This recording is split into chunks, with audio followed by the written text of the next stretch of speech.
Isa, 10,000, 800,000. Isa, 10,800,000. Isa, 10,800,000. Ano ba? 30 milyon. Oh, babae, bata. Nasaan ang mga magulang mo? Pumunta sila sa ospital. Sino ang tinutukso? Sabi ng mga kapitbahay, naglakad sila ng may dalang bagahe.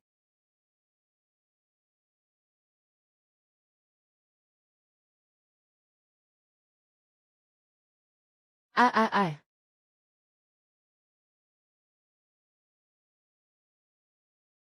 Ha ha ha.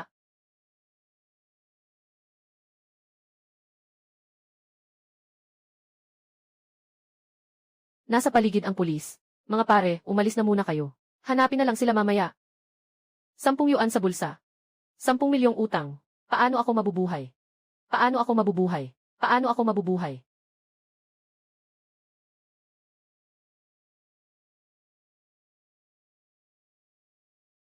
Pritong karne. Kumuha ng utang habang nagko-cosplay.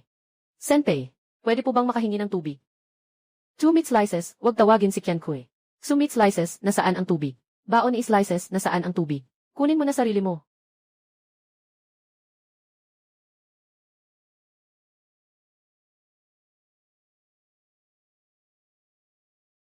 Kailangan itong untwist, ang presyo ay malinis. Dum-dum.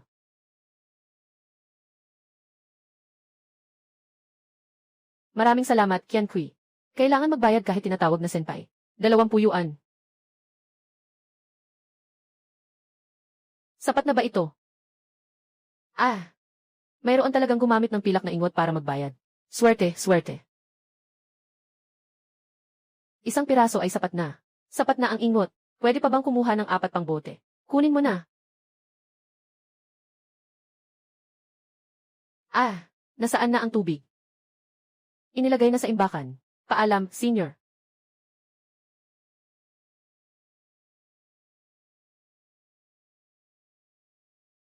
Naka-access na ang supermarket ko sa ibang mundo.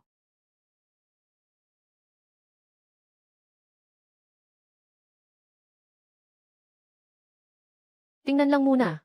Kailangan ba ng barya? Ipakita mo sa akin.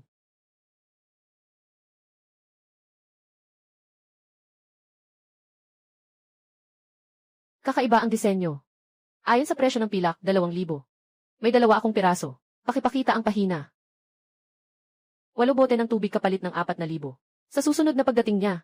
Kahit anong tubig pa yan. Kinguzay. Kuya Su. Anong nangyari sa'yo? Ek, pwede bang makakuha ng pagkain? Anong gusto mong kainin? Yung makakabusog lang, okay na. Ang huling pilak na ibinigay mo ay malaking tulong. Paano mo ito nagawa? Ang angka ng Su ay pinagsamantalahan ng Yun Shangzong. Lahat ng tao ay nakulong. Kami ay nasa nayo ng pagsasanay ng Qi. Walang pagkain. Ang mga bata ay nagugutom at kumakagat sa balat ng puno. Ilan ang tao sa iyong angkan? Marami nang nagawa. Hindi ko kontrolado ang tungkol sa pagkakakulong. Pero ang bigas at noodles, sapat na ang pag-aalaga ko. Handang magbenta ang nakatatanda ng isang buong sako ng bigas. Kasya ba ito? Kaya nitong magkasya. Bukas ng gabi kukuha ng mga kalakal. Salamat, Gianye. Yun, 1,000 sako ng bigas. 200 sako ng bigas. Una, palitan ang mga kayamanang ito ng pera. May 1 piraso ng jade, pakitingnan. Nasaan ka? Bumalik ka sa tindahan.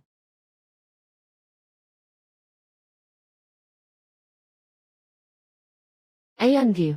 Yun, maaari bang makita si Wang Pei?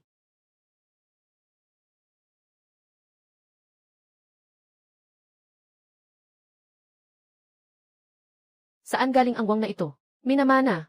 Magkano? 20,000. Yun lang ang halaga ng kayamanan sa mundo ng mga cultivator. 2 milyon. Nakuha na. Walang pera para magbayad ng utang. May pera para bumili ng bigas. Ang may utang ay ang amain. Wala akong obligasyong magbayad. Utang ng ama, bayaran ng anak. Amain. Kailangan magbayad. Hanapin ang kanyang tunay na anak na si Chen Hongpeng. Maniwala ka o hindi, ibebenta kita. Tanggapin ang bisita, bayaran ang utang. Kuya Zouer. Babayaran ko ang pera. hindi ko ito mababayaran sa buong buhay ko. Pamilya ni Chen Tugang, 6 na tao. Isang bahagi para sa bawat isa. Paano? Paano ko siya mahahanap na nakatingin pa rin sa'yo? Pumunta ka sa bahay ng mga magulang niya. Baka alam nila ang kanyang kinaroroonan. Huwag masyadong turuan si Effie na gumawa ng mga bagay. Kapag dumating na ang bayad, ibalik mo muna ang 100,000. Mas mabuti pang magkulong ako ngayon ng ilang taon. Ikaw na lang ang mag-isip ng paraan sa utang mo. Anong ginagawa mo? Ngayon, ikaw ay mamamatay o ako. Ang dasal ay makakapag-ayos ng utang. Gaano karami ang kaya mong bayaran? 20,000 para sa pamasahe. Pumunta ka kay Chen Tugang. Naging desperado na ba? CJ, maglipat ng pera. Nagawa na. Ngayong gabi. Panahon na para mag-deliver. Nasugatan na naman si Sue. Nahanap na ang mga kamag-anak. Nakatagpo ng halimaw habang inaalalayan ako. I-bandage ko sa iyo.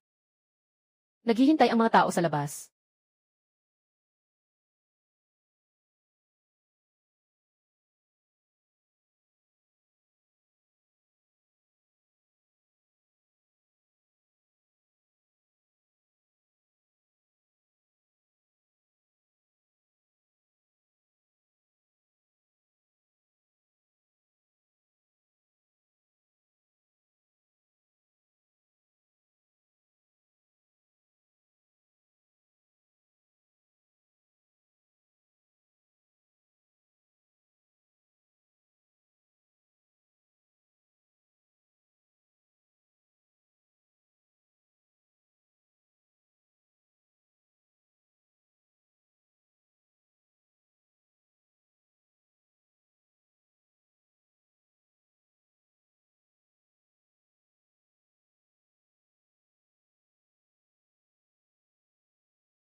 Huwag mag-alala. Ako lang ang makakapasok. Ito ang iyong pagkakataon. Sumunod ka sa akin. Ang mga ito, lahat ito ay para sa akin. Mahalaga ang iyong wangpay. Kailangan mo pa ba ng iba? Sapat na. Walang ganitong kakayahan ang finance landesians. Malalampasan ang pagsubok. Siyempre, doble ang kabayaran. Ang inyong mga kagamitan. Maaari bang gamitin ng mga mortal? Walang kapangyarihan ang mga mortal. Hindi ito maipapagana. Pero, natutunan ko noong nag-aaral pa ako ng isang paraan. Kahit sino ay pwedeng magdala. Kayang tumanggi sa lahat ng atake bago pa man makabuo ng pundasyon. Ito yun. Kailangan mo ba guni ang yun? Kayang i-reflect ang mga suntok, siko, espada, at mahika. Ayos lang. Limitado sa ilalim ng pundasyon. Sapat na 7. Anong gusto mong palitan? Maaari bang bigyan pa ako ng mas pinong bigas? Walang problema. Sakto lang ang laki. Automatikong depensa ng Jade Seal. Ingat ka, Yan Yi. Yun, lahat ng atake sa ilalim ng antas ng Rebound Foundation. Ang mundong ito, walang kahit isang cultivator sa key refining stage. Miyerkules ng itim.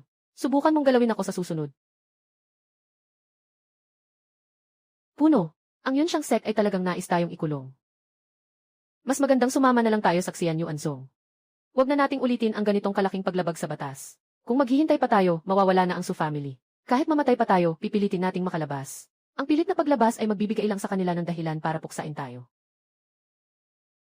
Bumalik na ang patriarch na si Su Yanche at ang iba pa. May makain ka na ba? Walang mga ligaw na gulay. Walang mga prutas. Mahalaga na makabalik ng ligtas. Walang balak ang finest na descents na hayaan tayong mabuhay. Sumali sa Xinyunzeng. Labanan natin sila. Huwag kayong magmadali. Walang natagpo ang ligaw na gulay. Pero nakakuha ako ng pinong bigas. Talagang pinong bigas. Ngunit ang maliit na bag na ito ay hindi sapat para sa buong nayon. Nandyan siya. Hindi ako magagalaw ni Zhao Erhei. Walang tao ang makakagamit ng mga magic tools. Kailangan kong matutong mag-ensayo.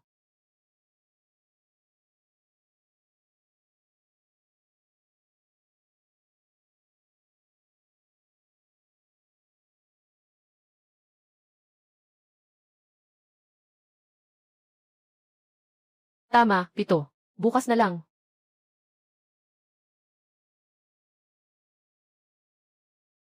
Nagnanakaw na ba o si Black na gumagawa ng gulo sa Martes? Nagnanakaw na ba o si Black na gumagawa ng gulo sa Martes? Itigil mo. Huwag mag-apoy.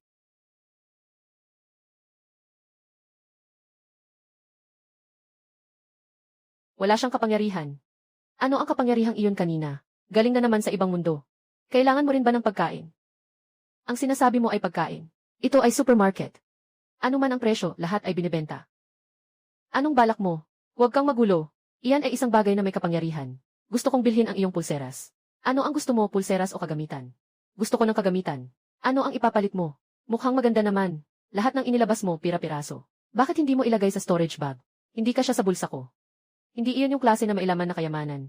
Ang space ng Jezzy ay napakabihira. Tanging ang pambansang guro lang meron ito. Pakilista mo naman sa akin. Yung Singyuandan at King Sindan. Aking sariling gawa. Mga pil. Pwede ba kainin ng ordinaryong tao? Hindi. Ang mga mortal ay mamamatay sa pagputok ng katawan kapag kumain ito. Hindi magagamit ang mga magic tools. Hindi rin maaaring kainin ang mga elixir. Sa ngayon, hindi maipapalit ang mga bracelet. Ngunit mag-iwan ako ng ilang bote ng elixir dito. Tutulungan kitang magtanong sa ibang mga bisita para ipalit ang mga magic tools. Elixir. Tunay na makakapagpalit ng mga kagamitan. Itago mo ang lahat ng ito. Ano man ang kailangan mong elixir, kaya kong ipagawa. Kung hindi ko kayang gawin, mayroon akong guro. Walang problema sa mga antas na 5 pababa. Anong uri ng kagamitan ang kailangan mo? Maaari bang magbigay ng mga kahilingan? Siyempre, maaari. Gusto kong magkaroon ng parehong epekto na tulad ng sa kamay mo. Sinabi ni Suyanche na iyon ay para sa pagsasanay ng mga alagad. Dapat hindi ito mahirap. Tatanungin ko para sa iyo. Isulat mo ang mga epekto ng elixir. Mahal ba ang ballpen at papel na ito? Hindi mahal. Ibinigay na. Sinabi ko na sa'yo. Ikaw at ang guro mo ay pinalayas mula sa unyon. Pumunta dito sa lumang templo para manalangin. Mas mabuti pang lumuhod ka at magbigay ng 3 malalakas na ulo. Tawagin mo akong Itay at ako na ang bahala sa iyo. Dahil umalis na ako. Hindi na ako hihingi na bumalik. Ang guro ko ay pinagtangkaan dahil sa akin. Hindi ko siya pababayaan. Pinalampas kita ngayon. Unang araw pa lang ng alchemy, pangalang genius. Sa akin na. Ha ha ha.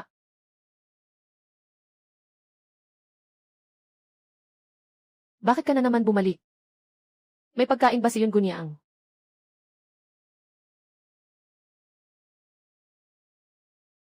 Kain ka lang, dahan-dahan lang. Matutulog na ako. Pumunta na naman sa lumang templo. Hindi mo kasalanan na pinalayas ka sa guild. Ako ang nagdala ng kahihiyan sa guro. Gusto ni Elder Tang na ibigay ang iyong pwesto sa kanyang apo.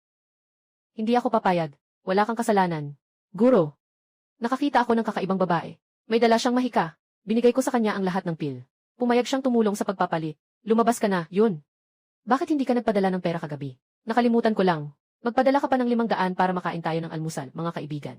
Sino ang papaluin ng 500? Kahit 5,000 pa, hindi sapat. Maliit lang yun. Sige, 400 na lang. Ah, anong ginawa mo? Gusto mo pa ba ng 200? Kung ayaw mo, subukan mong manlaban. Ibigay mo sa akin. May utang ang pamilya mo ng 30 milyon. Walang katapusan. Ang perang ito ay para sa biyahe. Pumunta sa bahay ni Chen Tugang para magtanong. Siya iyon. Tumakas ang stepfather niya na may utang na milyon. Tumakas din ang nanay niya. Pakawalan mo siya mag-isa. Nagabattle kayo dyan. Masyadong mahal ang pil. Hindi kayang bilhin ng ordinaryong mangingilabot. Kung muling ipamahagi, maghihintay na lang ng kamatayan. Tingnan mo kung meron kang kailangan. Pil. At mga ito ay mga high quality na pil. Ito ay sa iba. Ngunit maaari mong palitan gamit ang kagamitan. Tigil, tigil, tigil, pakinggan mo muna ako. Ang nagbigay ng elixir ay nais ng kagamitan na may katulad na epekto. Sangga ng langit. Katulad ng epekto. Maaari itong gamitin ng mga tagapag-ayos. Nakuha na. Bigyan mo ako ng 2 imbakan na singsing. 3 walang laman. Ibinigay ko lahat sa iyo. Pwede ring ipalit ang mga elixir. Kailangan mo lang magdagdag ng 1 o 2 bagay. Lahat ng mga kagamitan ibinibigay ko sa iyo. Hiling ko lang ay dagdagan mo ako ng ilang bote ng elixir. Sige, ilagay mo lahat dito. Tatanungin ko. Hayaan na si Yuxian ang mag-ayos. 200 sako ng bigas ang dumating. Kasya ba? Kasya ang 200 sako.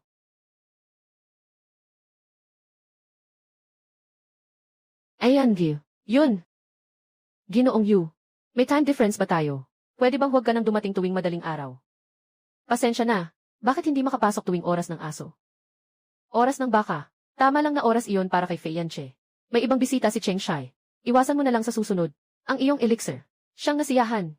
Yung braso na iyon ang kailangan mo. Pareho ng function ng bracelet ko. Talagang ibinigay sa akin ito. Palitan ng iyong elixir. Siyempre, iyo ito. Ito ay regalo mula sa kanila. Para sa mga susunod na transaksyon. Ang storage ring ay para sa akin din. Pero sa loob ng singsing, may 29 na magical artifacts. 29 na piraso. Hindi ito libre. Kailangan ng elixir kapalit. Gawin ayon sa kakayahan. May lihim na paboritong pil ng master ko. Lahat ng mga pil dito ay kinuha ko na. Grabe.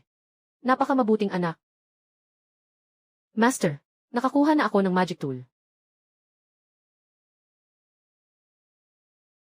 Ilang bote ng pil kapalit ng magic tool? Naniwala ka ba na nadaya ka? Guro, gamitin ang espiritu upang suriin. Ano ito? Hindi lang ito isang storage ring. Mayroon pang 30 piraso ng mga artifact sa loob.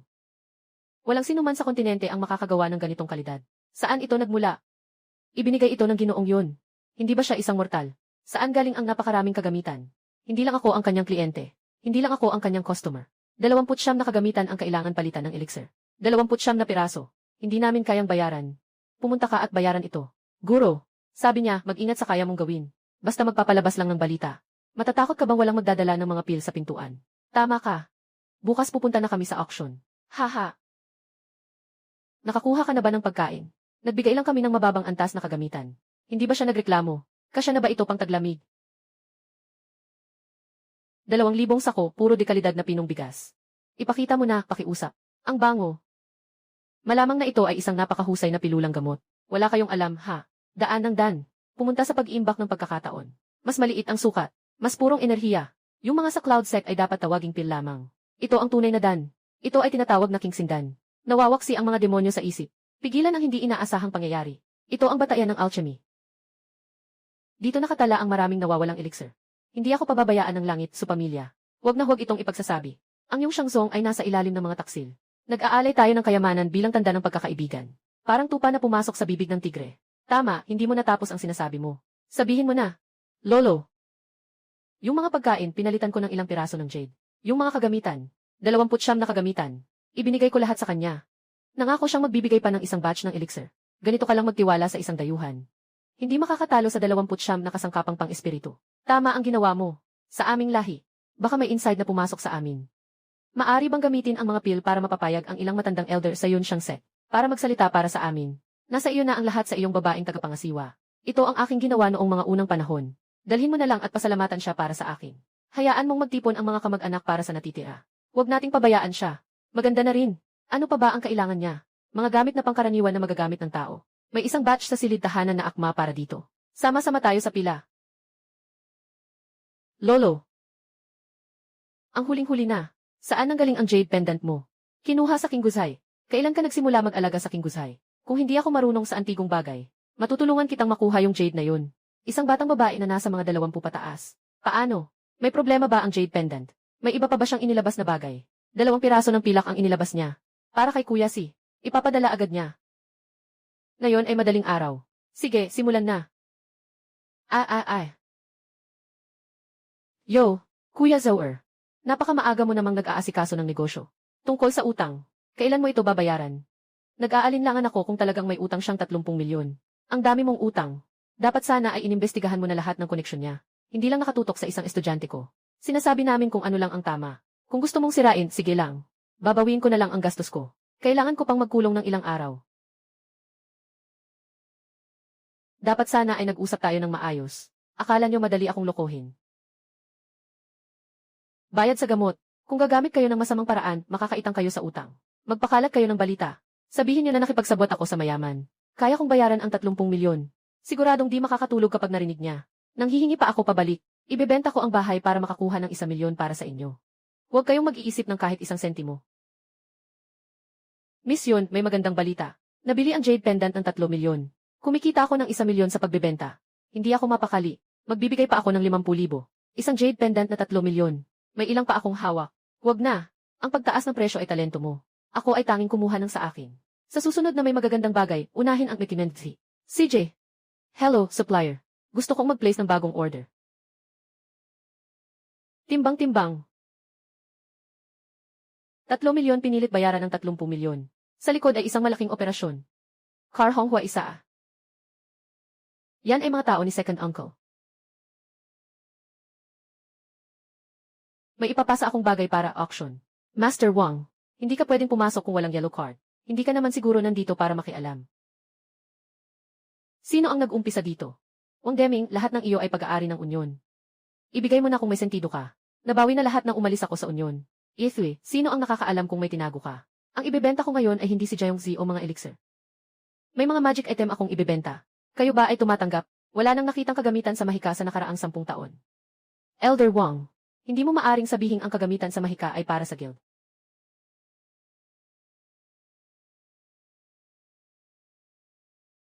Baka nagpapanggap lang ang lolo. Hintayin natin at tingnan.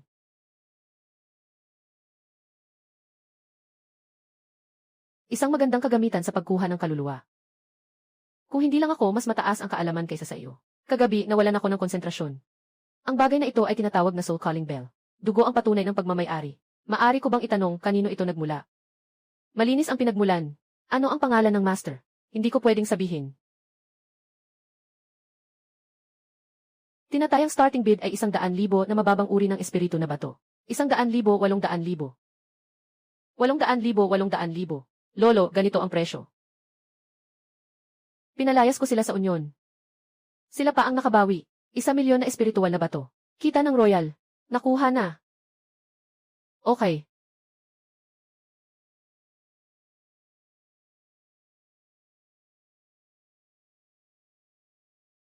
Inilaan ng Unyon ni Wang Deming ang lahat ng yaman para sanain ka. Nakakuha ka ng pagkakataon sa mga kagamitan, ngunit hindi mo naisip ang pagbabalik. Pinasikat mo pa ito sa pamamagitan ng pagbebenta. Sobrang nabigo ako sa iyo. Salamat, Guro. Nakalimutan niyo na ba na naalis na tayo sa Unyon? Hindi na tayo makapasok kahit sa pintuan. Sa halip, tinatanong mo kami kung bakit hindi namin isinusuko ang mga kasangkapan. Hindi ba nakakatuwa? Hangal na bata. Sino ang nagbigay sa iyo ng lakas ng loob? Ako'y nagsasalita lang ng katotohanan. Kung may nasaktan man, naway mapatawad po ninyo si Master Xi. Kapag ang isang maliit na tao ay nagkaroon ng kapangyarihan. Ang laki ng iyong kapangyarihan. Deming, ang pagtuturo sa iyo ng iyong guro ay para sa iyong ikabubuti. Paano mo maaring payagan ang iyong estudyante na labanan ang mga nakatatanda? Yushian, ang pagkaalis mo sa Unyon ay bunga ng iyong sariling pagkakamali. Kung tatanggapin mo ang iyong pagkakamali, maaaring may pag-asa pa. Huwag nang makipagsabuatan sa iba. Huwag mong sisihin ako kung wala akong awa. Walang Unyon. Wala kang halaga. 2 puting mata ng asong ulol. Saan talaga galing ang kagamitan? Magsalita ka ng totoo. Gawaing alchemist. Lahat ay tahimik. Kaibigan niyo. Ang soul bell ay talagang ayon sa nais ng aking hari. Pasensya na po, maaari ko bang itanong? Kanino po galing ang bagay na ito? Sa ibang mundo. 17 taong gulang na dalaga. Katuwa-tuwa. Anong ibang mundo? Nakakatawa talaga. Ang bell ng kaluluwa sa mundong iyon ay isang napakababang uri lang na kasangkapan. Kaya mo bang sanayin ito? Kaibigan, Yuxiao. May diskwento ba kung bibili ng maramihan? Pumayag ang kabilang panig na gumawa ng batch ng mga imbakan na singsing. Kung may pangangailangan si Pangkagawad Xi. Kamusta, Wang Deming, ang laki ng loob mo? Pinapayagan mong lokohin ang iyong mga disipulo si Prinsipe Wang. Isang malaking kahihiyan sa samahan ng mga albularyo ko. Huwag kayong maniwala. Nanggagaya sila para sa pera. Walang ganitong mga artifact mula sa ibang mundo. Sino ang may lakas ng loob na lokohin kami? Ngayon, kahit ang prinsipe ay hindi makakapagligtas sa inyo. Kakaiba. Sariling mata ko ang nakakita. Chairman Xi, ito ay isang sample. Tingnan mo nga. Kahit isang sirang singsing, tinatawag pang imbakan na singsing. Ah.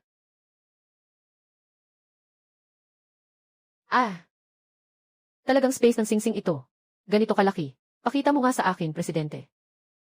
Sandali lang ako. Napakabihira nito. Kahit na may storage ring, hindi nito maaalis ang inyong mga akusasyon ng panlilinlang. Sinasabi kong bibigyan ko kayo ng mga kagamitan. Hindi para sa inyo ang mga magagandang bagay. Ang pagtatago ng mga bagay ng hindi iniulat. Ganito ba kayo tinuruan ng inyong guro na igalang ang inyong guro? Itinuro ng aking guro. Ngunit hindi ka guro. At hindi ka rin sa daan. Mga bagay na nanlilinlang sa guro at pinapatay ang ninuno. Si Yuzi, narito ang tahanan ng hari. Inalagaan ka ng Unyon sa loob ng maraming taon. Itong singsing na imbakan ay bilang kabayaran sa amin. Sabi ko na noon. Ito ay isang sample para sa pakikipagkalakalan sa ibang mundo. Kung sakaling agawin ninyo, hindi na makakapagkalakalan ang buong mundo ng pagsasanay. Ibigay ang storage ring. Kung hindi, huwag kayong umasa na makakalabas dito ngayon. Kung putulin ng mga pulis ang aking landas sa pagsasanay, hindi ko kayo patatawarin. Ibigay ninyo. Huwag ibigay ang storage ring. Huwag ka nang umasa na makakapasok sa mundo ng mga manggagawa. Buhawi, lahat ng ito ay para sa katapusan ng linggo. Hindi kami nag-isip na tuklasin ang singsing na ito. Biro lang. Akala ko kinuha nyo na. Baka gusto nyong lagyan ng mga gamot dito. Lumabas. Huwag kang masyadong lumabis, Sai. Walang alchemical furnace at mga espiritual na halaman. Tingnan natin kung paano kayo mag-alchemize. Lahat, tahimik. Balik tayo sa usapan. Maaari bang hilingin sa iyong kaibigan mula sa ibang mundo? Natulungan akong mag-order ng ilang mga magical artifacts. Walang problema. Ayos. Mayroong isang tahanan sa Changhua Street. Mangyaring manatili muna kayo, para makapag-usap ng maayos. Salamat, Ginoong Prinsipe. Ayan, Gil. Yun. Maaga kayong dumating ngayon. Pasok kayo at maupo. Kumain na ba? Narito ang iyong takeout. Ngayon ay nakatira sa bahay ng prinsipe. Kailangan maging maingat sa pagkain. Hindi na kailangan. Sige, huwag pilitin. Napalitan ang 800,000 na espiritu ng mga kagamitan. 1,000,000 boat ng elixir. Ilang uri. Mag-iwan ka ng ilang espiritual na bato para sa sarili mo. Huwag lahat ay ipagpalit sa mga elixir. Isang artifact ay nagkakahalaga ng 800,000 espiritual na bato. Mayroon pa akong 29 na piraso. Sapat na ang 29 na piraso para makabangon tayo. Ang iba ay sa dalaga. Tama ang halaga. Basta pareho tayong nasisiyahan. May isa pang bagay. Gusto ng prinsipe ng susi na magpagawa ng kagamitan. Maaari mo bang iparating? Isulat ang mga kinakailangan. Maaari bang magpagawa ng isang alchemical furnace? Hindi ba't bawat alchemist ay may kanya-kanyang isa? Sa buong guild, 5 lang ang mayroon. 2 lang ang sa royal. Napakakulang nito. Sama-sama tayong magtanong. Sobrang mahal nito, napakahalaga sa akin. Ang jade sa mundo ng mga praktisante ay walang halaga. Regalo mula sa mga kamag-anak. Hindi, kailangan talagang tanggapin mo. Ang mga ito ay magagamit kahit walang espiritual na lakas. Para sa iyong proteksyon.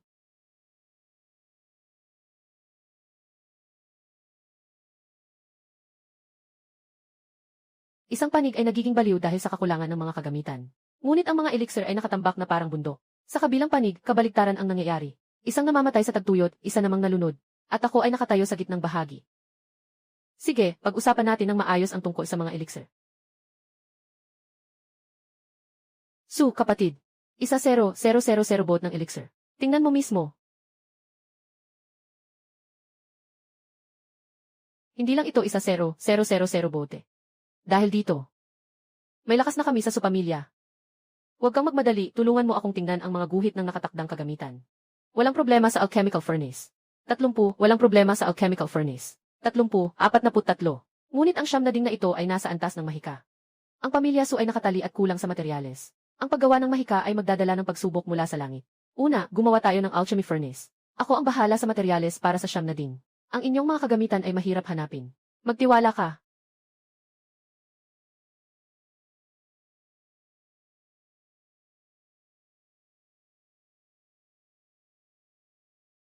Lolo. Uncle Jutang. Ang pamilya Su ay makakapanindigan na. Katarantaduhan. Ito. Ang daming armas. Tingnan ko nga. Anong ginamit na pangpalit? Bumalik tayo sa pagpapalit. Yung 30 na mababang antas na kagamitan. Ano pang hinihingi ng kabilang panig? Gusto niyang ipagawa ang 9 na dingding na kagamitan. Ngunit siya ang mangangalap ng materyales. Samantala, kailangan ng supamilya na makalagpas sa pagkakabihag. Ayos. Ngayon ay makakapag-ulat na tayo sa iyong Shangzong. Ligtas na ang mga kamag-anak. Ayaw ko nang maging aso ng science na disyan. Kung ganun, maghiwalay na tayo ng landas. Lolo, 9 na tiyo. Magtataya tayo. Kayo ay kumuha ng tig-1 bote ng elixir at ialay ito sa pinagkakatiwalaang sekta. Sabihin ninyo sa kanila na protektahan ang pamilyang Su. Sapat na ang elixir. Tingnan natin kung sino ang taos pusong tatanggap. Sobrang delikado ito. Sulit ipagpalit ang 10,000 bote ng gamot para hindi na magkabaha-bahagi ang pamilya Su.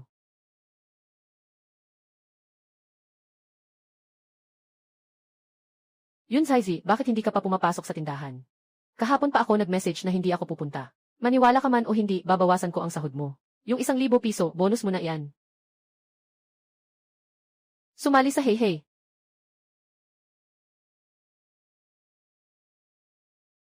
Ayan, Gil. Yun, dumating na ang bagong Jade sa Kingguzhai. Interesado ka bang tingnan?